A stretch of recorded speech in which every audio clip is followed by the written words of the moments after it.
Hello everyone, this is Aditi Pal, final year student from AIIMS Nagpur. मेरी NEET में rank 4067 थी और मैं गया बिहार से बिलोंग करती हूँ। तो आज हम एक नया चैप्टर स्टार्ट करने वाले हैं जो है हमारे पास ऑर्गेनिजम्स एंड पॉपुलेशंस।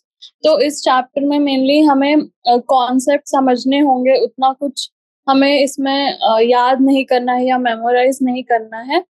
तो समझते समझते चीजें हमारे दिमाग में जाएंगी और ये चैप्टर बहुत आसान हो जाएगा हमारे लिए। तो चलिए हम सबसे पहले शुरू करते हैं मल्टीपल चॉइस क्वेश्चन से।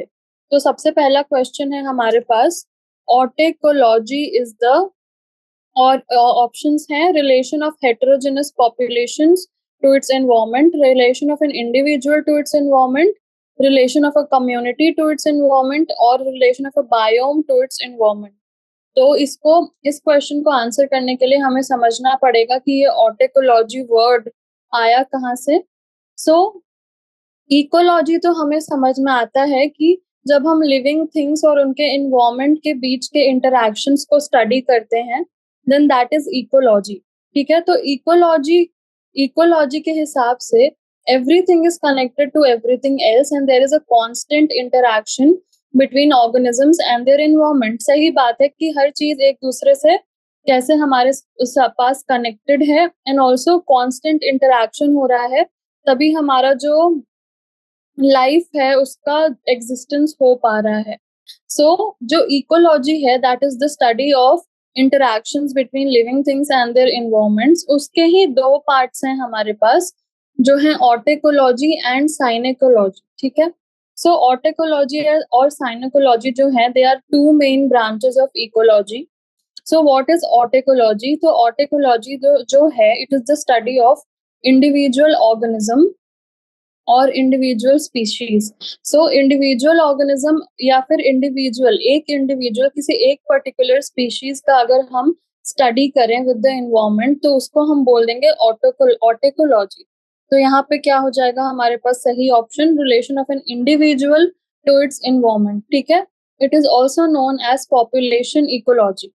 जबकि साइनेकोलॉजी क्या है? It is the study of a group of organisms of different species which are associated together as a unit in the form of a community। ठीक है, तो एक कम्युनिटी का अगर हम रिलेशन चेक करें, स्टडी करें उसके इन्वायरमेंट के साथ, तो उसको हम साइनेकोलॉजी बोल देंगे। तो दोनों ही इकोलॉजी के डिफरेंट फॉर्म्स हैं, दैट इज ऑटेकोलॉजी एंड साइनेकोलॉजी। तो ऑटेकोलॉजी जब हो गया जब हम एक पर्टिकुलर इंडिविजुअल का रिलेशन स्टडी करना चाह रहे हैं विद द एनवायरनमेंट, तो वो ऑटेकोलॉजी हो गया। और अगर हम एक community that is a group of individuals जिसमें डिफरेंट स्पीशीज के हो सकते हैं इंडिविजुअल्स, तो अगर हम उसका इंटरैक्शन स्टडी कर रहे हैं एनवायरनमेंट के साथ, then that becomes synecology. So these are two different branches of ecology. ठीक है, तो इसको हम कम्युनिटी इकोलॉजी बोलते हैं। तो ऑटेकोलॉजी जो है ये हेल्प करती है हमें कि हम अंडरस्टैंड कर सकें एक पर्टिकुलर ऑर्गेनिज्म और उसके इन्वायरमेंट का रिलेशनशिप कैसा है। जबकि साइनिकोलॉजी जो है it helps us to understand the relationship between communities and the environment. तो जाहिर सी बात है जब हम इंडिविजुअल का स्टडी कर रहे हैं तो हमें ये पता चलेगा कि उस इंडिविजुअल का और उसके इन्वायरमेंट का क्या रिलेशन है। जबकि जब हम पूरे कम्युनिटी का कर रहे हैं तो पूरे कम्युनिटी का हमें पता चलेगा कि कैसे रिलेशंस हैं उसके इन्वायरमेंट के साथ। So that is about autecology and synecology. Then what is ecotone? So ecotone, अब हमें इकोटोन को बताना है क्या है इकोटोन। सो इकोटोन जो है it is a transition area between two ecosystems और बायोलॉजिकल कम्युनिटीज। तो अगर हमारे पास दो इकोसिस्टम्स हैं या फिर दो बायोलॉजिकल कम्युनिटीज हैं, तो उनके बीच का जो ट्रांजिशन एरिया होगा, जोन ऑफ ट्रांजिशन होगा, उसको हम बोलेंगे इकोटोन। ठीक है, so ecotone is the zone of transition between two communities. अभी इस इकोटोन का क्या सिग्निफिकेंस है? तो जो इकोटोन्स हैं they have great importance with respect to the environment because the area is a transition between two ecosystems or biomass and is greatly influenced by both the bordering ecosystems. So it contains a large variety of species of flora and fauna. अब आप ही सोचिए कि दो different zones हैं और उनके बीच एक zone of transition है जहां एक जोन और दूसरे जोन में बदलाव आ रहा है। तो इस पर्टिकुलर जोन में there will be different conditions जो कि दोनों इन्वायरमेंट के होंगे। तो यहाँ पे ज्यादा varieties of flora and fauna हमें देखने को मिलेंगे, क्योंकि ये दोनों ही इकोसिस्टम्स जिनको ये सेपरेट कर रहा है उन दोनों से ही इन्फ्लुएंस होगा और उन दोनों के ही कैरेक्टरिस्टिक्स इस ट्रांजिशन जोन में होंगे। और इसके वजह से यहाँ पे wide variety of flora and fauna हमें देखने को मिल सकता है, बिकॉज दोनों ही इकोसिस्टम्स के कंडीशंस जो हैं यहाँ पे यहाँ पे दिख सकते हैं और उसी हिसाब से ज्यादा varieties of flora and fauna हमें दिख सकते हैं। जैसे कि जो मार्शलैंड्स होते हैं that is between dry and wet ecosystem, estuaries between salt water and fresh water. So these are ecotones, that is the zone of transitions. So marshlands जैसे ड्राई और वेट इकोसिस्टम्स के बीच में होते हैं, estuaries between salt water and fresh water. तो ये हुआ हमारे पास इकोटोन का क्या मतलब होता है। Then bottom of a lake को हम लेक बेड कहते हैं। Zone of a developing community को हम इकोटोन नहीं कहेंगे। पोल्यूटेड एरिया को भी हम इकोटोन नहीं कहेंगे। सो यहाँ से हमें पता चला कि what is the definition of ecotone, ecotone क्या है, देन इकोटोन का सिग्निफिकेंस क्या है। ठीक है, तो ये था हमारे पास क्वेश्चन नंबर 2। अब हम आते हैं क्वेश्चन नंबर 3 के तरफ। बायोस्फेयर इज अ, ठीक है, तो बायोस्फेयर क्या है? तो हमें पता है ट्रोपोस्फेयर होता है, स्ट्रेटोस्फेयर होता है। So what is biosphere? तो बायोस्फेयर हमारा पूरा हो गया, that is it is composed of all living organisms present on earth which interact with the physical environment. अब हम बायोस्फेयर को ट्रोपोस्फेयर, स्ट्रेटोस्फेयर ये सब में डिवाइड करते हैं। सो लिथोस्फेयर, ट्रोपोस्फेयर हुआ हमारे पास, हाइड्रोस्फेयर हुआ। तो बायोस्फेयर के डिविजन्स होते हैं further, and biosphere is the addition of all the spheres. ठीक है, सो कम तो बायोस्फेयर में क्या होगा, सारे कम लिविंग ऑर्गेनिजम्स होंगे present on the earth which interact with the physical environment. So biosphere is a part of the earth that supports life and comprises all of the earth's biomes। ठीक है, तो biosphere में bio ऐसे ही आ रहा है तो life तो वो सपोर्ट करेगा, साथ ही इट कंप्राइजेस ऑफ सारे बायोम्स, यानी सारे बायोम्स को जब आप ऐड कर देते हैं तो आपके पास जो पूरा मिला के आता है उसको हम कहते हैं क्या, उसी को हम कहते हैं बायोस्फेयर। बायोस्फेयर, ठीक है। So what is it composed of?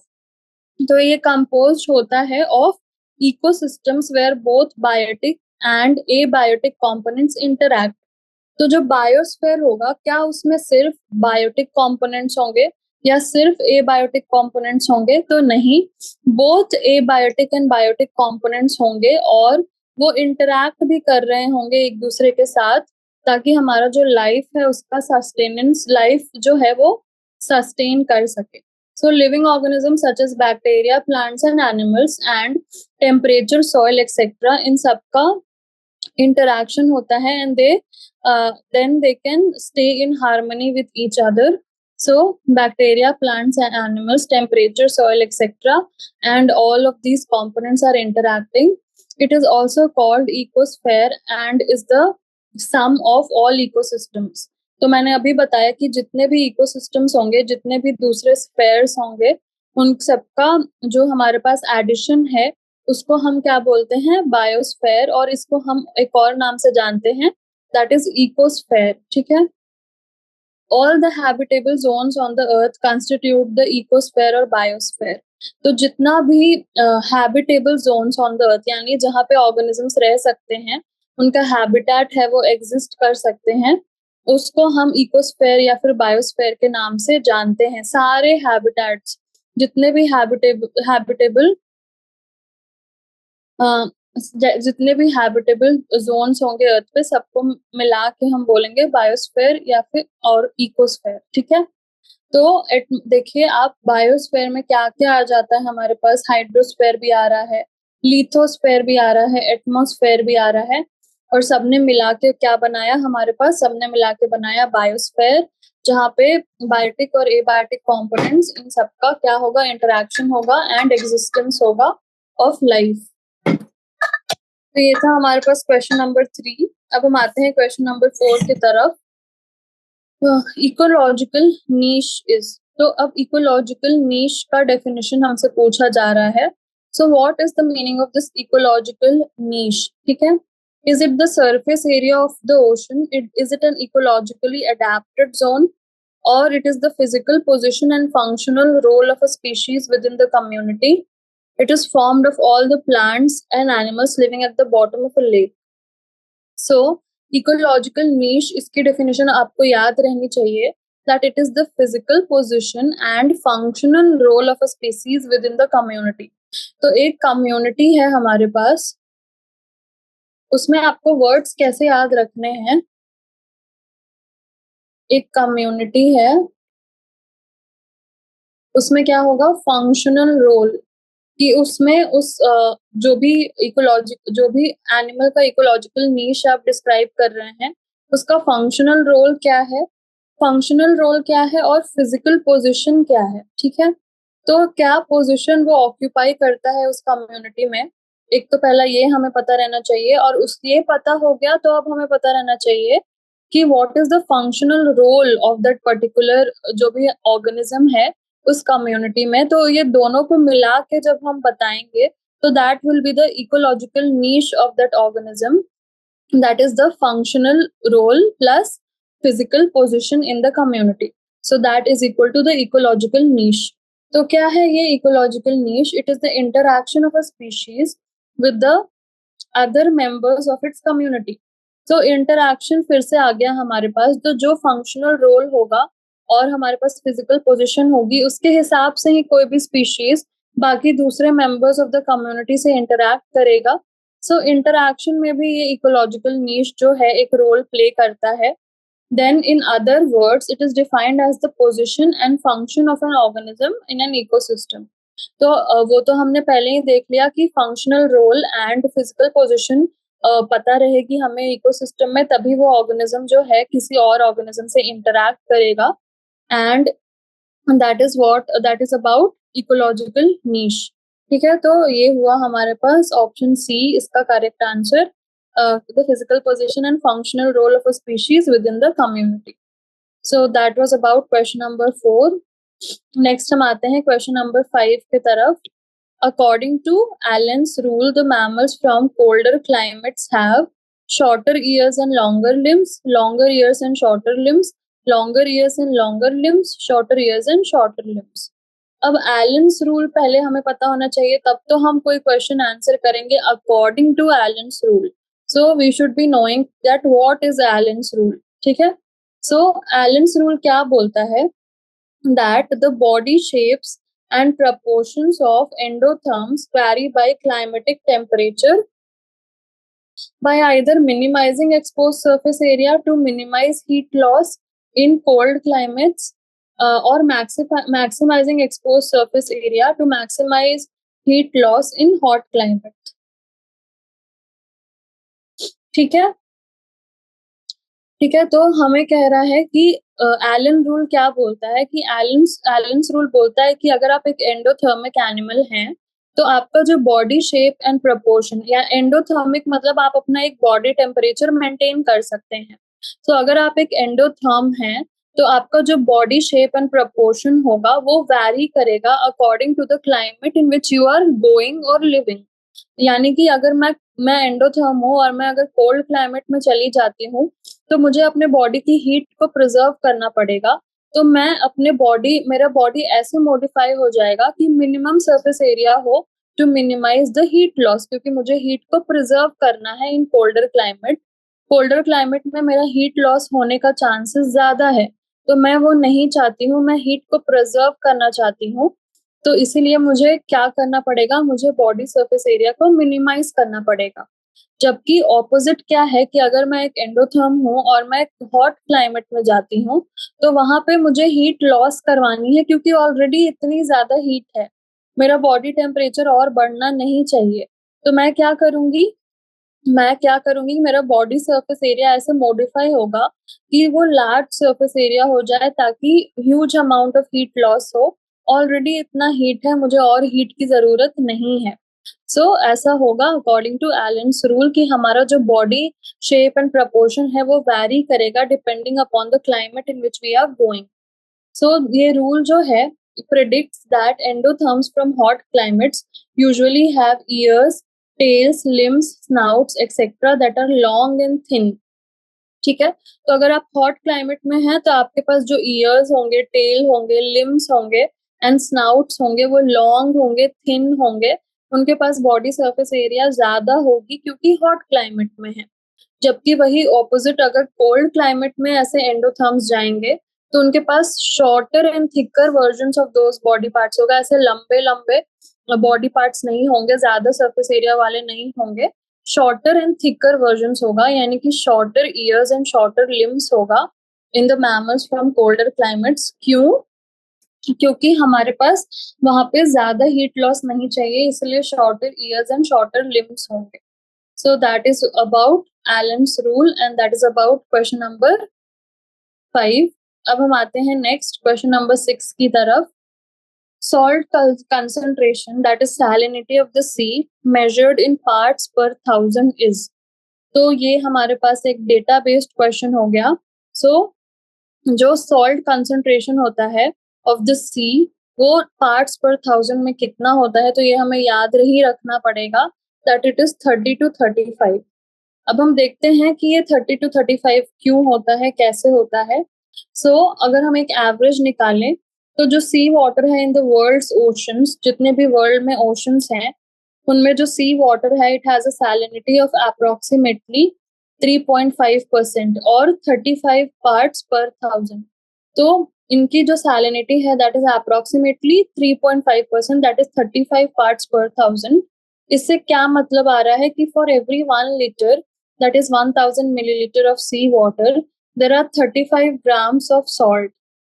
यानी कि 1000 लीटर जो वाटर है उसमें कितना सॉल्ट है हमारे पास, 35 ग्राम्स ऑफ सॉल्ट है इन 1000 लीटर्स ऑफ वाटर. तो ये मिला के आता है 35 पार्ट्स पर थाउजेंड और 3.5%, that is mostly sodium chloride and lesser quantities of the other salts dissolved in it. तो मोस्टली जो है that is sodium chloride and बाकी सारे सॉल्ट्स जो हैं वो लेसर क्वांटिटीज में है. Then in fresh water the concentration of salts or salinity is nearly zero. तो अगर हम फ्रेश वाटर की बात करें तो जो कॉन्सेंट्रेशन ऑफ सॉल्ट्स है या फिर जो सैलिनिटी है that is nearly zero. And a mixture of salt water, sea water and fresh water in an estuaries called brackish water and its salinity can range from 0.5 to 35 parts per thousand. तो जो सी water और fresh water का mixture होता है हमने देखा कि estuaries में होता है वेयर लेक मीट्स अ सी. तो जो यहाँ पे सी वाटर और फ्रेश वाटर का मिक्सचर होता है और उस मिक्सचर को हम ब्रैकिश वाटर बोलते हैं. एंड इसकी जो सैलिनिटी है it can range from 0.5 to 35 parts per thousand. So 0.5 to 35 parts per thousand में रेंज कर सकती है इस ब्रैकिश वाटर की सैलिनिटी. और हमने जो देखा कि अगर सी वाटर का हम बात कर रहे हैं, सी वाटर की बात कर रहे हैं तो उसकी सैलिनिटी जो है वो रेंज करेगी from 30 to 35 parts per thousand, that is 3.5%, and that is equal to 35 grams of salt in 1000 millilitre या फिर 1 litre of water.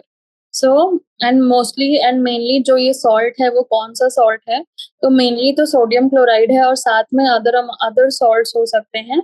So mainly it is sodium chloride. ठीक है, so that is about question number 6. अब हम आते हैं next question number 7 के ऊपर.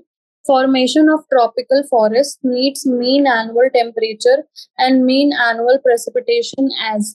तो अगर आप एक ट्रॉपिकल फॉरेस्ट को बनाना चाहते हैं, ठीक है, तो अगर आप ट्रॉपिकल फॉरेस्ट का फॉर्मेशन करना चाह रहे हैं तो आपको कितना जो है वो मीन एनुअल टेम्परेचर चाहिए एंड कितना आपको मीन एनुअल प्रेसिपिटेशन चाहिए ताकि जो है ट्रॉपिकल फॉरेस्ट का फॉर्मेशन हो सके. तो सबसे पहले what is a tropical forest, ये तो आपको पता होना चाहिए, that is a prerequisite कि जो ट्रॉपिकल फॉरेस्ट हैं they are found near the equator.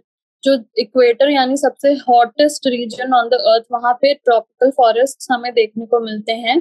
So they are found in regions receiving high humidity and rainfall, तो यहाँ पे हाई ह्यूमिडिटी रहती है, बहुत गर्मी रहती है, एंड साथ ही बहुत ज्यादा रेनफॉल भी रहता है। So high humidity and high rainfall होगा in the areas where tropical forest are present. चलिए ठीक है, इतना तो हमें समझ में आया। अब about formation of tropical forest, तो जो है हमारे पास कि certain abiotic factors like temperature, rainfall, snowfall are required for the formation of an ecosystem. तो जब एक इकोसिस्टम का फॉर्मेशन होता है तो आप ही बताइए कि क्या क्या चीजें जो है नेसेसरी होंगी। सो टेम्परेचर होगा, रेनफॉल होगा, स्नोफॉल होगा, and they are required for the formation of an ecosystem. सही बात है कि ये सबको मिला के हमारा इकोसिस्टम बनेगा। एंड जो ट्रॉपिकल फॉरेस्ट होते हैं, दे विल नीड अ, आप देख सकते हैं कि अगर हम ग्राफिकल रिप्रेजेंटेशन करें तो ये कहाँ पे लाई कर रहे हैं। सो जो टेम्परेचर है that lies between, mean annual temperature है वो लाई करता है in between 18 to 25 degree Celsius. यहाँ पे हम देख सकते हैं कि कहीं 18 to 25 डिग्री सेल्सियस के बीच में लाई कर रहा है। And the mean annual precipitation, और जो मीन एनुअल प्रेसिपिटेशन है that is between somewhere between 150 to 400 centimetres.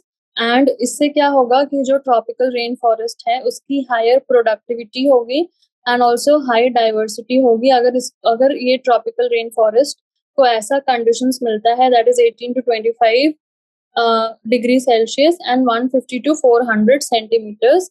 So high productivity and high diversity देखने को मिलेगी if the tropical forest gets this mean temperature and mean annual precipitation. So that is about question number 7. Option A है हमारा correct answer, और ये data based fact है, आपको याद रखना ही पड़ेगा। So that is about question number 7. अब हम आगे बढ़ते हैं क्वेश्चन नंबर 8 की तरफ। Which of the following forest plants controls the light conditions at the ground? तो जो हमारे पास इन सारे फॉरेस्ट प्लांट्स में से कौन सा है जो light conditions at the ground को कंट्रोल कर रहा है। सो अगर आप देखना चाहें तो ग्राउंड को कंट्रोल करने के लिए, so among the plants the trees are the tallest while shrubs and climbers. तो जो ये लियानास हैं, क्लाइंबर्स हैं, श्रब्स हैं, हर्ब्स हैं, ये सब तो शॉर्ट हाइट के प्लांट्स हैं, ठीक है। तो ये उतने ज्यादा हाइट पर तो पहुंचेंगे नहीं, छोटे छोटे रहेंगे और छोटी हाइट्स तक पहुंचेंगे। तो ये कैसे कंट्रोल करेंगे light conditions at the ground? इनके पास तो खुद ही जो है कम लाइट पहुंच रही है क्योंकि ये बहुत कम हाइट के हैं। So light conditions at the ground को कौन कंट्रोल कर रहा है? सो जो टॉल ट्रीज होते हैं इन फॉरेस्ट में, ये क्या बना लेते हैं, ये एक कैनोपी बना लेते हैं। सो टॉल ट्रीज जो है कैनोपी बना लेते हैं। कैनोपी यानी जो हमारे लीव्स हैं वो एक दूसरे के साथ, जो दो ट्रीज हैं अगर आप मान लीजिए, वो दोनों लंबे लंबे हैं और उनके लीव्स एक दूसरे के साथ इंटरमिंगल हो जाते हैं और एक डेंस कवर बना लेते हैं over the rest of the plants. और इससे क्या होता है, इस कैनोपी के नीचे जो है लाइट ही नहीं आती, ठीक है। सो लाइट ही नहीं आती कि वो छोटे छोटे ट्रीज तक पहुंच सके, ठीक है। तो ये इससे क्या हो जाता है कि जो लाइट नीचे ग्राउंड तक पहुंच रही है वो कम हो जाती है। जाहिर सी बात है कि अगर कैनोपी बन जाएगी तो हमारे पास एक कवर जैसा बन जाएगा, एक छाता जैसा बन जाएगा, जो हमारा लाइट को प्रिवेंट करेगा कि वो छोटे छोटे प्लांट्स के पास आ सके या फिर ग्राउंड पे भी आ सके। सो lianas and climbers, shrubs and herbs, they are themselves small. वो क्या ही कंट्रोल करेंगे, जो लाइट फॉल कर रही है उनके पास तो खुद ही लाइट नहीं पहुंच रही है। सो who will control the tall trees which are forming canopies? The tall trees which are forming canopies, they will control the light conditions at the ground. ठीक है, तो ये था क्वेश्चन नंबर 8 हमारे पास। Then we come to question number 9. What will happen to a well-growing herbaceous plant in the forest if it is transplanted outside the forest in a park? तो एक well है और वहां पे हर्बेशियस प्लांट, अच्छा, एक well growing herbaceous plant है हमारे पास फॉरेस्ट के अंदर, ठीक है। एक फॉरेस्ट है, वहां पे एक वेल ग्रोइंग हर्ब है, और मैंने क्या किया, उस हर्ब को वहां से उठाया और मैंने उसको एक पार्क में उगाने के लिए रख दिया। अब क्या होगा, क्या वो नॉर्मल ग्रोथ शो करेगा या फिर it will not grow well because it is planted in the same locality. It will grow well because it is planted in the same locality. It may not survive because of change in its microclimate, or it grows very well because the plant gets more sunlight. तो एक herb था, अच्छा खासा एक forest में grow कर रहा था। मैंने उसको वहां से उठाया और पार्क में डाल दिया। अब मैं सोच रही हूँ कि इसका ग्रोथ क्या अच्छा होगा, क्या नॉर्मल होगा, या पहले से कम होगा। तो क्या क्या होना चाहिए? सो एक वेल ग्रोइंग हर्बेशियस प्लांट था, अपने जगह पे खुश था, अच्छे से ग्रो कर रहा था। मैंने उसको उठा के पार्क में डाल दिया, टू अ पार्क। तो क्या होगा? उसकी सारी कंडीशंस चेंज हो गई। जिस कंडीशन से वो हैबिटेट अडैप्ट होके वहां पे रह रहा था उस फॉरेस्ट में, वो तो सब मैंने बदल दिया, सब कुछ ही बदल दिया। तो कोई किसी भी चीज का अगर आप इन्वायरमेंट जिससे वो वेल अडेप्टेड है उसको आप बदल देते हैं, तो क्या वो सरवाइव कर पाता है? तो कर सकता है, पर मोस्टली जो है इट मे नॉट सर्वाइव। क्यों? बिकॉज इसका जो माइक्रो क्लाइमेट है वो ही आपने चेंज कर दिया। जो छोटी छोटी कंडीशंस है वो आपको नहीं पता कि ये किस कंडीशंस में ये हर्बेशियस प्लांट रह रहा होगा। हो सकता है इसे उतनी सनलाइट चाहिए ही नहीं। इसने अडेप्ट कर लिया है to live in low less sunlight. आपने खुले पार्क में डाल दिया, ज्यादा सनलाइट इसको पड़ रही है और इसको चाहिए ही नहीं, तो ये सरवाइव नहीं कर पाएगा। बिकॉज फॉरेस्ट में ये वेल ग्रो कर रहा था, यानी इसको सारे कंडीशंस जो इसको चाहिए थे वो मिल रहे थे। आपने उन सारे कंडीशंस को चेंज कर दिया, so it may not survive well. It may not survive because of a change in its microclimate. And microclimate क्या होता है? It is a local set of atmospheric conditions that differ from those in the surrounding areas. तो एक set होता है atmospheric conditions का, और ये डिफर करता है from those in the surrounding areas. तो local set of atmospheric conditions तो एक लोकल जगह पे ही होगा। ये तो आप कह ही नहीं सकते कि क्योंकि पार्क और फॉरेस्ट हमारा सेम लोकेलिटी में है, पर फिर भी जो फॉरेस्ट के अंदर जिस जगह पे वो प्लांट ग्रो कर रहा था वहां का लोकल इन्वायरमेंट और उस पार्क का लोकल इन्वायरमेंट सेम है, ये तो हम बिल्कुल भी नहीं कह सकते। बिकॉज लोकल इन्वायरमेंट बहुत सारे फैक्टर्स पे डिपेंड करता है, वहाँ का सॉइल, वहाँ के माइक्रो ऑर्गेनिज्म, वहाँ पे सॉइल का कंटेंट, और ये हम उस फॉरेस्ट का और उस पार्क का कंपेयर नहीं कर सकते। सो ओवरऑल हम कह सकते हैं कि जो प्लांट है वो सरवाइव नहीं करेगा, बिकॉज उसका माइक्रो इन्वायरमेंट ही हमने तहस नहस कर दिया, हमने उसकी पोजिशन ही चेंज कर दी। सो ये होगा हमारे पास, it may not survive because of change in its microclimate. So that was about question number 9। अब हम आगे बढ़ते हैं क्वेश्चन नंबर 10 की तरफ। सो क्वेश्चन नंबर 10 है हमारे पास, if a population of 50 paramecium present in a pool increases to 150 after an hour, what would be the growth rate of the population? अब आप ही सोचिए, 50 थे पहले, ठीक है, 1 घंटे के बाद 150 हो गए, तो 1 घंटे में ग्रोथ रेट क्या होता है? तो हमारे पास इनिशियल पॉपुलेशन दे रखा है 50 पैरामीशियम थे मेरे पास। फाइनल पॉपुलेशन क्या हुआ आफ्टर 1 आवर? तो 150 हो गया। यानी ग्रोथ रेट कितना हुआ? तो एक घंटे में भले बढ़े कितने, सो 150 माइनस 50 100 बढ़ गए, और टाइम कितना है? 1 hour, that is it is 100 per our. 1 घंटे में 100 बढ़ गए, 100 पैरामीशियम और ऐड हो गए। सो ये है हमारे पास 100 पर आवर जो है इसका करेक्ट आंसर होगा। बिकॉज हमारे पास हमें क्या निकालना था कि what would be the growth rate. So per hour में हम निकालेंगे अगर 50 था, 1 घंटे में 150 हो गया, तो जाहिर सी बात है कि 100 जो है वो ऐड हो गए 1 आवर में। सो 100 per our would be the correct answer for question number 10। सो ये था हमारे पास क्वेश्चन नंबर 10। अब हम आगे बढ़ेंगे क्वेश्चन नंबर 11 की तरफ। सो क्वेश्चन नंबर 11 है हमारे पास, what would be the percent of growth और birth rate per individual per hour for the same population mentioned in the previous question.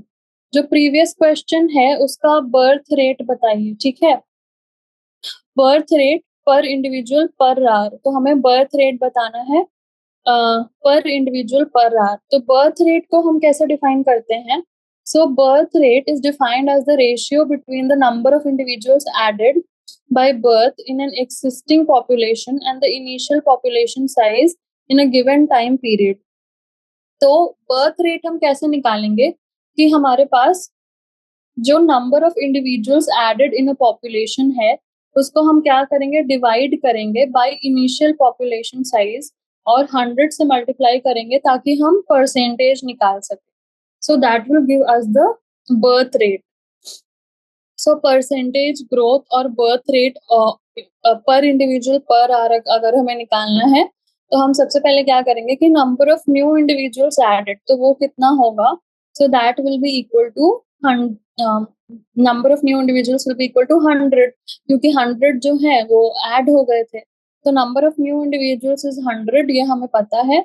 Then हम क्या करेंगे, उसको डिवाइड करेंगे बाय द इनिशियल पॉपुलेशन कि एग्जिस्टिंग पॉपुलेशन कितनी थी. तो पहले तो 50 थी और 50 से 150 हो गई, तो number of new individuals added is 100 and जो इनिशियल पॉपुलेशन है दैट इज 50. एंड देन हम इसको 100 से मल्टीप्लाई करेंगे तो हमारे पास आता है ये 200%. So the birth rate per individual per our is 200%. ठीक है. सो ये जो बर्थ रेट है यहाँ पे 200% निकल के आई हमारे पास. तो ये हो जाएगा हमारे पास correct answer for question number 11. ठीक है. अब हम आते हैं नेक्स्ट क्वेश्चन नंबर 12 की तरफ. A population has more young individuals compared to the older individuals. What would be the status of the population after some years? आप ही सोचिए कि एक पॉपुलेशन है उसमें जो यंग इंडिविजुअल्स हैं वो ज्यादा हैं एंड जो ओल्ड इंडिविजुअल्स हैं वो कम हैं. सो यंग इंडिविजुअल्स जो हैं इसका क्या मतलब है as compared to the older individuals. तो जो हमारे पास ओल्डर इंडिविजुअल्स हैं वो तो रिप्रोड्यूस नहीं करेंगे, अब उनका एक अल्टीमेट है दैट इज डेथ. वो मर सकते हैं और उनका कोई रिप्रोडक्शन में कोई रोल नहीं होगा. जबकि जो यंग इंडिविजुअल्स हैं वो हम उसमें हमारे पास बहुत सारा प्रपोर्शन जो है वो रिप्रोडक्टिव एज में होगा and this part of the population will also enter the reproductive age in coming years. तो यंग पॉपुलेशन में कुछ तो हमारे पास रिप्रोडक्टिव एज में ऑलरेडी होंगे एंड कुछ दिन बाद जो है हमारे पास रिप्रोडक्टिव एज में एंटर करेंगे. सो इन बोथ द केसेस क्या होगा हमारे पास कि रिप्रोडक्टिव एज में इंडिविजुअल्स ज्यादा हैं तो वो ज्यादा रिप्रोड्यूस करेंगे और ज्यादा न्यू पॉपुलेशन को प्रोड्यूस करेंगे. So what will be the status of the population after some years? Will it decline? तो हमारे पास रिप्रोडक्टिव एज में इंडिविजुअल्स ज्यादा है तो पॉपुलेशन डिक्लाइन नहीं होगी, पॉपुलेशन स्टेबलाइज होगी नहीं, पॉपुलेशन तो बढ़ेगी क्योंकि रिप्रोडक्टिव एज या फिर यंग एज में इंडिविजुअल ज्यादा हैं. So population will increase. It will first decline and then stabilize. तो ये भी नहीं होगा, population will only increase in this case because जो हमारे पास रिप्रोडक्टिव इंडिविजुअल्स हैं वो ज्यादा हैं. सो वो ज्यादा न्यू ऑफस्प्रिंग्स प्रोड्यूस करेंगे और पॉपुलेशन को इंक्रीज करेंगे. So the population will increase after some years because most of the people are either in reproductive age or they are going to enter reproductive age in the coming years. So that will be question number 12 कि हमारा जो population है वो तो भाई increase ही करेगा, वो stabilise नहीं करेगा, वो डिक्रीज भी नहीं करेगा, वो क्या होगा, वो इंक्रीज करेगा. So that is about question number 12. Next हम आते हैं क्वेश्चन नंबर 13 पे. What parameters are used for tiger census in our country's national parks and sanctuaries. तो जो नेशनल पार्क एंड सैंक्चुरीज है हमारे कंट्री इंडिया में वहां पे आप क्या चीज से टाइगर सेंसस यानी टाइगर पॉपुलेशन को आप अगर मेजर करना चाहते हैं तो आप क्या यूज करते हैं, क्या आप टाइगर्स को जाके काउंट करते हैं. So how do we do tiger census, ये हमसे ये क्वेश्चन पूछना चाहता है in our national parks and sanctuaries. तो क्या हम पग मार्क्स को यूज करते हैं, क्या हम पग मार्क्स एंड फीकल पेलेट्स को यूज करते हैं, क्या हम सिर्फ फीकल पेलेट्स को यूज करते हैं या फिर हम एक्चुअल हेड काउंट करते हैं यानी एक्चुअल हम सारे टाइगर्स का काउंटिंग लेते हैं या फिर हम सिर्फ फीकल पेलेट्स यूज करते हैं या फिर हम दोनों pug marks and fecal pellets use करते हैं.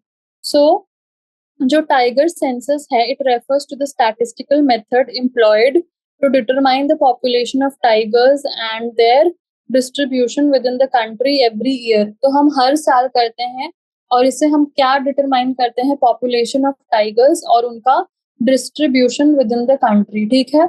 सो it is conducted in our national parks and tiger reserves, helps in enumeration of population size.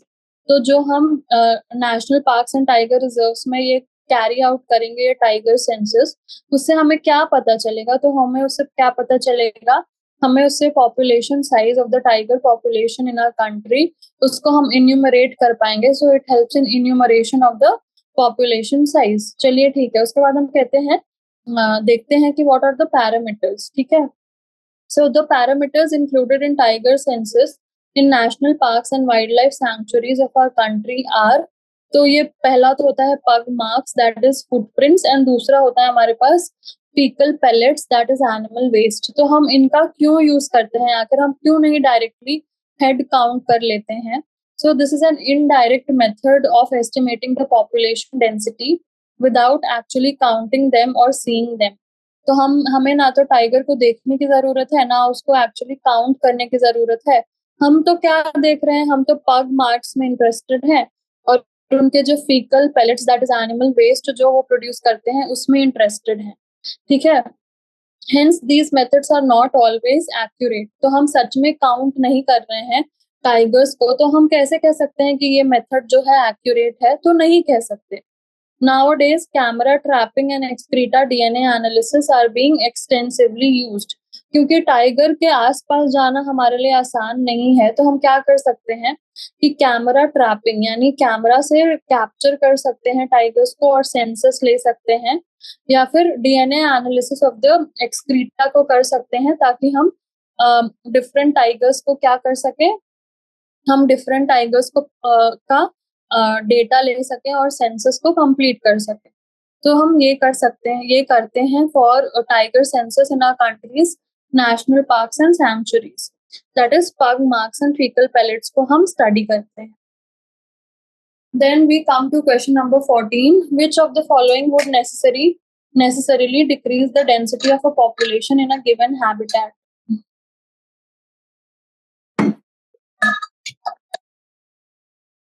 तो ये क्वेश्चन हमसे पूछ रहा है कि इसमें से कौन सा जो है आपका पॉपुलेशन की जो डेंसिटी है उसको पक्का डिक्रीज कर देगा. तो क्या वो नैटेलिटी है? नैटेलिटी तो का तो मतलब होता है नए बर्थ होना, न्यूबॉर्न्स का बर्थ होना, दैट इज नैटेलिटी. मोर्टेलिटी का मतलब death. Immigration and immigration, immigration का मतलब आना, बाहर से आना, और इमिग्रेशन मतलब अपने हैबिटेट से बाहर जाना, ठीक है.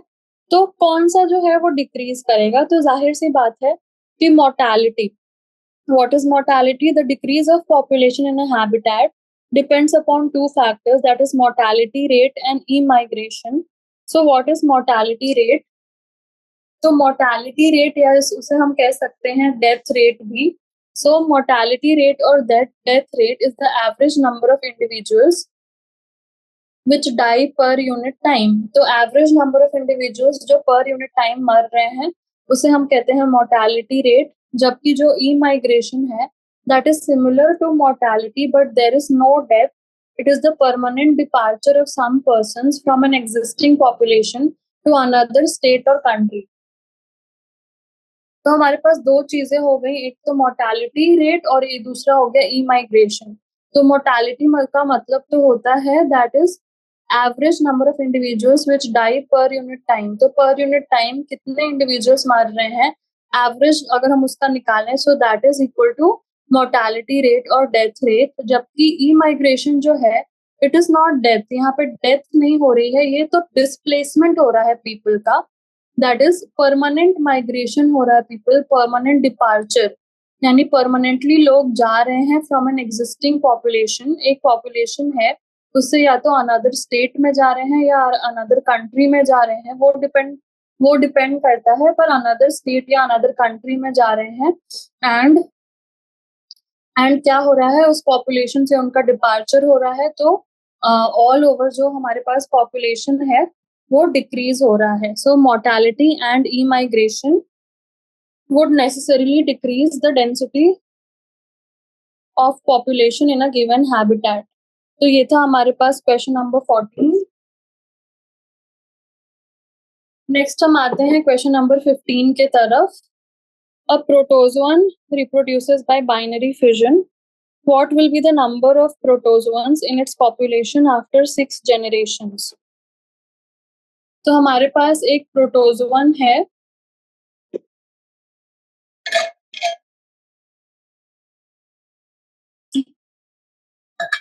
तो हमारे पास एक प्रोटोजोन है, ये बाइनरी फिजन से रिप्रोड्यूस करता है. So a protozoan reproduces by binary fission, which results in the formation of two daughter cells from a parent cell. तो binary fission का मतलब ही क्या होता है कि एक पेरेंट सेल है, अगर उससे टू डॉटर्स अराइज कर रहे हैं, so that is हमारे पास binary fission. So what is the हमें क्या निकालना है? Number of protozoans in its population after 6 generations. तो 6 जनरेशंस के बाद उसके पॉपुलेशन में कितने प्रोटोजोन्स हो जाएंगे. सो जब हमें इस ऐसा कुछ कैलकुलेट करना रहता है कि बाइनरी फिजन के बाद number of protozoans after certain generations, तो हम एक फॉर्मूला का यूज करते हैं. So the formula to calculate the number of protozoans after n number of generations, that is equal to 2 to the power n होता है. सो हमारे पास बाइनरी फिजन दे रखा है एंड नंबर ऑफ जनरेशंस पूछ रहा है 6 की 6 जनरेशंस के बाद कितने प्रोटोजोन्स हो जाएंगे इसके पॉपुलेशन में. तो हम क्या करेंगे, सीधा सीधा 2 to the power 6 कर देंगे. सो ये क्या क्या हो जाएगा, 2 into 2 into 2 into 2 into 2 into 2. So 2 to the 4, 4 to the 8, 8 to the 16, 16 to the 32 and 32 to the 64. So total कितने प्रोटोजोन्स हो जाएंगे after 6 generations in its population. तो कितना हो जाएगा वो हमारे पास 64. So there will be 64 protozoans in its population after 6 generations binary fission के बाद. Then ये था क्वेश्चन नंबर 14. नेक्स्ट हम आते हैं क्वेश्चन नंबर 15, क्वेश्चन नंबर 16 के तरफ. In 2005, for each of the 14 million people present in the country, 0.028 were born and 0.008 died during the year. Using exponential equation, the number of people present in 2015 is predicted as. तो हमें क्या करना है कि हमें क्या पता है, हमें यहाँ पे बर्थ रेट दिख रहा है और कुछ डेथ रेट कितना हमारे पास फॉर ईच 14 मिलियन पीपल कितने बॉर्न हुए और कितने जो हैं वो मर गए. तो यूजिंग एक्सपोनेंशियल इक्वेशन हमें क्या निकालना है, number of people present in 2015. ठीक है. सो हमारे पास जो डीएन है, दैट इज जो हमारे पास dn by dt है, हमें वो निकालना है. That is increase in population size per unit time, जहाँ पे n है हमारे पास size of the original population. So size of the original population divided by change increase in population per unit time, हमें वो निकालना है. एंड वेयर r जो है that is equal to the intrinsic rate of natural increase. तो अगर हम dn हमें निकालना होगा तो dn is equal to r into n, यानी कि हमें R N by D T निकालना है. So what is R? तो R is the intrinsic rate of natural increase. तो वो हम कैसे निकालेंगे, तो जो हमारे पास बर्थ दिया है और डेथ दिया है उसको हम क्या करेंगे, सब्ट्रैक्ट करेंगे. So R is equal to 0.028 minus 0.008. तो वो आता है हमारे पास intrinsic rate of natural increase is equal to 0.020. ठीक है. तो जैसे कि dn हमने देखा था कि dn is equal to R N D T. So dn जो है वो हो जाएगा हमारे पास आर एन डी टी के इक्वल. तो dn जो है that is the increase in dn जो है that is the increase in population size. वो निकल के आएगा हमारे पास r that is 0.02 into D T that is equal to 14 million. ठीक है. तो यहाँ से हमारे पास कितना आएगा, 0.28 मिलियन. सो 0.28 मिलियन आएगा. और हम यहाँ पे साल कितने दे रखे हैं, सो 2005 से 2015 यानी 10 इयर्स. सो 10 इयर्स के स्पैन में हमारे पास कितना जो है पॉपुलेशन इंक्रीज हो जाएगा. सो 0.28 मिलियन तो हमारे पास एक साल का हो गया, सो हम उसको 10 से मल्टीप्लाई करेंगे तो वो आ जाएगा 2.8 मिलियन। तो पहले हमारे पास 14 मिलियन था प्लस 2.8 यानी ये 16.8 यानी कि अराउंड 17 मिलियन जो है हमारा पॉपुलेशन हो जाएगा इन द ईयर 2015। 2005 में था 14 million.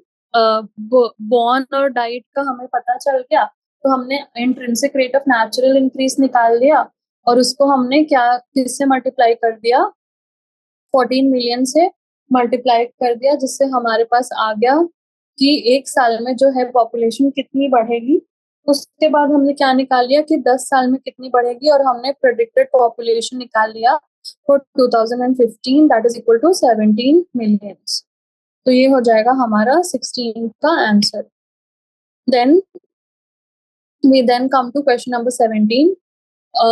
Amensalism is an association between two species where, so what is amensalism? ठीक है, तो amensalism में क्या होता है, one species is harmed and the other is benefited, one species is harmed and the other is unaffected, one species is benefited and the other is unaffected, both the species are harmed.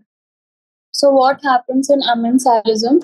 तो जो amensalism है उसमें क्या होता है कि एक species तो हार्म होती है, दूसरी जो है वो अनअफेक्टेड रह जाती है। अब ये डिफरेंट डिफरेंट जो इंटरस्पेसिफिक इंटरैक्शंस है वो हमें पता रहने चाहिए, तभी तो हम इस क्वेश्चन को आंसर कर पाएंगे। So one species is harmed and the other is benefited. तो इसमें हो क्या रहा है आखिर कि ऐसा होता है हमारे पास इंटरस्पेसिफिक इंटरैक्शन, सो जिसमें एक स्पीशीज हार्म होती है एंड दूसरी बेनिफिट होती है। सो पैरासिटिज्म एक ऐसा इंटरैक्शन है between two organisms where one organism parasite is benefited and the other organism host is harmed. तो पैरासिटिज्म में जो पैरासाइट है वो होस्ट के ऊपर रह रहा है, तो पैरासाइट का तो बेनिफिट हो रहा है कि वो अपना न्यूट्रिशन डिराइव कर रहा है फ्रॉम द होस्ट, पर होस्ट को तो हार्म हो रहा है उस पैरासाइट की वजह से। होस्ट को कोई फायदा नहीं हो रहा, होस्ट को इनफैक्ट हार्म हो रहा है क्योंकि वो होस्ट की चीजों को यूज कर रहा है जो होस्ट के लिए है। सो होस्ट को होस्ट के लिए उस चीज की कमी हो सकती है, so that is parasitism. Then one species is harmed and the other is unaffected. So यही हमने देखा कि अमेंसालिज्म है interaction between two organisms where one organism is harmed while the other remains unaffected. Then one species is benefited and the other is unaffected. तो अभी तो अमेंसालिज्म में harm हो रहा था, अगर एक स्पीशीज को बेनिफिट हुआ और दूसरा जो है अनअफेक्टेड रह गया तो उसको हम बोलेंगे कॉमेंसालिज्म। ठीक है, अमेंसालिज्म कॉमेंसालिज्म। तो कॉमेंसालिज्म में क्या होगा कि एक स्पीशीज जो है हमारा बेनिफिट होगा और दूसरा जो है वो अनअफेक्टेड रहेगा। Then both the species are harm. तो बोथ द स्पीशीज जब हार्म होते हैं तो हम उसे कॉम्पिटिशन बोलते हैं। सो एक इंटरैक्शन बिटवीन टू ऑर्गेनिजम्स जब हमारा बोथ द स्पीशीज को ही हार्म हो रहा हो देन दैट इज कॉम्पिटिशन। तो हमने 4 डिफरेंट टाइप्स ऑफ इंटरैक्शन देखे। पहला तो पैरासिटिज्म जिसमें हमारा एक तो बेनिफिट हो रहा है दूसरा हार्म हो रहा है। देन अमेंसालिज्म एक हार्म हो रहा है दूसरे पे कुछ फर्क नहीं पड़ रहा। देन कमेंसालिज्म एक बेनिफिट हो रहा है एंड दूसरे पे कुछ फर्क नहीं पड़ रहा। एंड अगर बोथ द स्पीशीज को ही हार्म हो रहा है तो उसको हम कह देंगे competition. So that is about question number 17. Then we come to question number 18. Lichens are association of. तो हमने lichens पहले भी बहुत बार पढ़ा है कि lichens क्या होते हैं। So it is a symbiotic relationship. तो symbiotic relationship का क्या मतलब होता है? It is a long term biological relationship. तो एक long term biological relationship है किसके किसके बीच? तो between two organisms in which both the organisms benefit from it. तो जो सिम्बायोटिक रिलेशनशिप होती है वो 2 ऑर्गेनिजम्स के बीच होती है और जो सिम्बायोटिक रिलेशनशिप होती है उसमें दोनों ही ऑर्गेनिजम्स को एक दूसरे से फायदा होता है। सो जो लाइकेन होता है that is a kind of symbiotic relationship of a fungus and algae. तो दोनों ही फंगस और एल्गी दोनों को हमारे पास बेनिफिट होना चाहिए तभी हम उसे एक सिम्बायोटिक रिलेशनशिप बोल सकते हैं।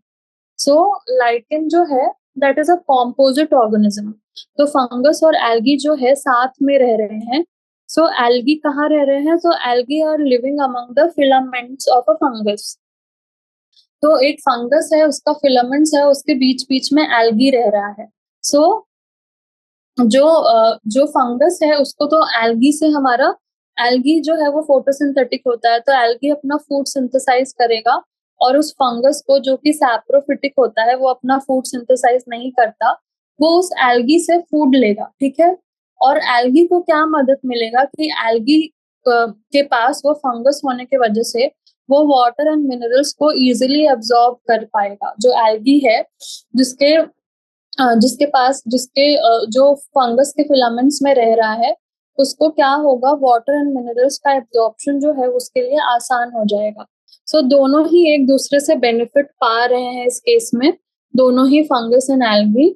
सो जो ये कंबाइंड लाइफ फॉर्म है, इसके पास प्रॉपर्टीज है of its component organism, and इससे क्या हो जाता है कि जब दो चीजें साथ में रहती हैं, दो चीजें मिल के रहती हैं, सो उनका एक बेटर सर्वाइवल एडवांटेज हो जाता है कि किसी के कुछ कैरेक्टरिस्टिक्स हेल्प कर रहे हैं और किसी के कुछ और, तो दोनों ही एफिशिएंटली जो है उस इन्वायरमेंट में सर्वाइव कर पाते हैं, and that is the lichen का association between fungus and algae.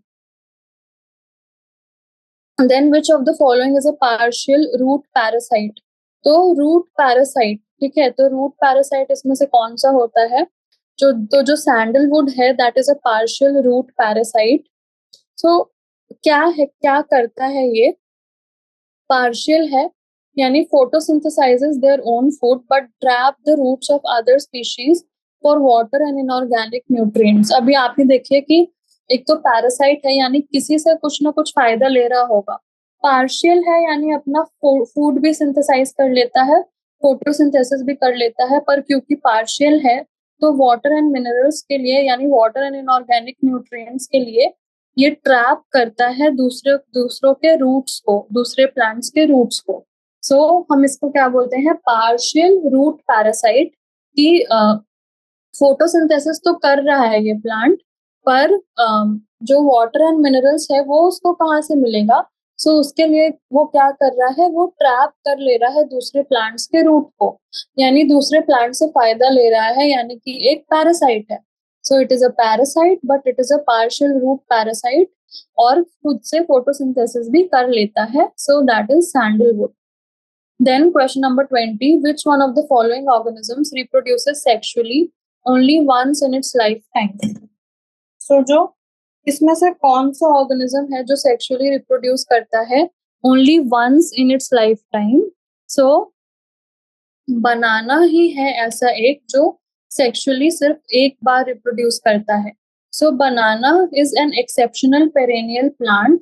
सो इससे क्या होता है, it produces flowers only during once in its lifetime, thus sexual reproduction occurs only once in the lifetime of a banana plant.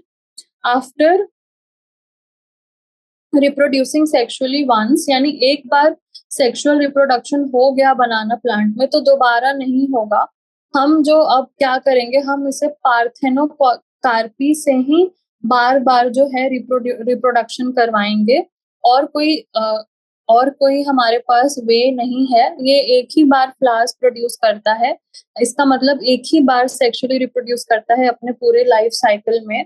अब अगर हमें sexual reproduction करवाना है बनाना प्लांट में तो हम पार्थेनोकार्पी के थ्रू करवाएंगे, और कोई वे नहीं है हमारे पास। देन जो अदर ऑप्शन है उसमें मैंगो है। So mango plant takes more than 2 years to complete its life cycle, and it produces flowers, reproduces sexually and forms fruits and seeds for more than 2 years. ठीक है, तो हमारे पास 2 साल में जो है मैंगो की लाइफ साइकिल कंप्लीट होती है, उसके बाद ये फ्लावर्स प्रोड्यूस करता है, सेक्सुअली रिप्रोड्यूस करता है, फ्रूट्स एंड सीड्स को बनाता है फॉर मोर देन 2 years। यानी पहला 2 years एक बार पास हो गया तो फिर ये मैंगो प्लांट जो है वो अच्छे से रिप्रोड्यूस करने लगेगा, फ्लावर्स प्रोड्यूस करने लगेगा एंड फ्रूट्स एंड सीड्स को प्रोड्यूस करने लगेगा। Then comes tomato and eucalyptus. So tomato जो है it also takes more than 2 years to complete its life cycle, and it will produce, फिर ये produce करेगा flowers, reproduces sexually and forms fruits and seeds for more than 2 years. Then we come to eucalyptus. So eucalyptus जो है it produces flowers, reproduces sexually and complete its life cycle within a year, and thereafter dies. Thus it is an annual plant. तो जो eucalyptus है वो तो भाई annual है, ये एक बार फ्लावर्स प्रोड्यूस करेगा, सेक्सुअली रिप्रोड्यूस करेगा, अपने लाइफ साइकिल को कंप्लीट करेगा 1 साल में और फिर मर जाएगा, यानी ये एक एनुअल प्लांट है। ठीक है, so that was about question number 20। हमने सारे ऑप्शंस को देख लिया। तो आज के लिए हम एमसीक्यूज हमने कंप्लीट कर लिए। नेक्स्ट सेशन में हम very short answer type question से स्टार्ट करेंगे। तो आपने देखा कि सिर्फ इन 20 क्वेश्चंस को करके आपको लगभग 4 एक्स्ट्रा थिंग्स की नॉलेज हुई, यानी आप कह सकते हैं कि 20 क्वेश्चंस करके आपको 80 न्यू थिंग्स का पता चला। तो इस न्यू नॉलेज को आप रिवाइज करिए, अपने दिमाग में रखिए, और जब आप क्वेश्चन सॉल्व करेंगे एग्जाम में तो यही चीजें आपको याद आएगी। जितने ज्यादा क्वेश्चंस प्रैक्टिस करेंगे उतना ज्यादा आपके लिए अच्छा है। तो इसी के साथ हम आज का सेशन यहीं पे कंक्लूड करते हैं। Thank you so much, all the very best.